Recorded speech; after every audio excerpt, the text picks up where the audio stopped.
আসসালামু আলাইকুম রহমতুল্লাহ। বিদেশের মাটিতে কিভাবে ব্লক গাঁথনি দেওয়া হয় আজকে ভিডিওটির মাধ্যমে আপনাদেরকে আমি দেখাতে চাচ্ছি।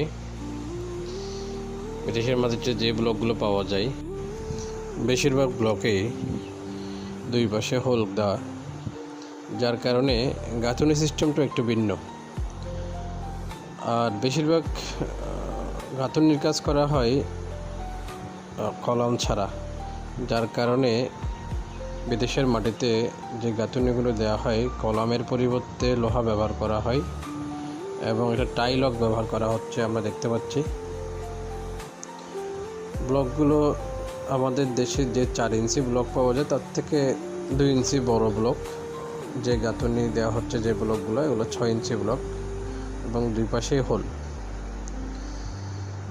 এবং খুবই সুন্দরভাবে সুচারুরূপে কোনো বিরক্তি প্রকাশ ছাড়া উনি গাঁথনি দিয়ে যাচ্ছেন।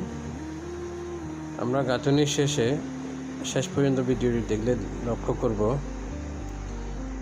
এত সুন্দর গাঁথনি যেটা ব্লক ছাড়া কখনো সম্ভব না।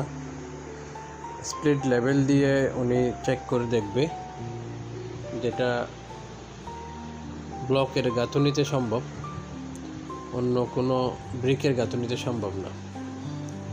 একটা দেওয়াল খুবই সহজে কীভাবে সুন্দর রূপে গাঁথনি দেওয়া যায় সেটা ব্লক এর গাঁথনি না হলে আপনারা বিশ্বাস করতে পারবেন না। ধন্যবাদ সাথে থাকার জন্য। আসসালামু আলাইকুম।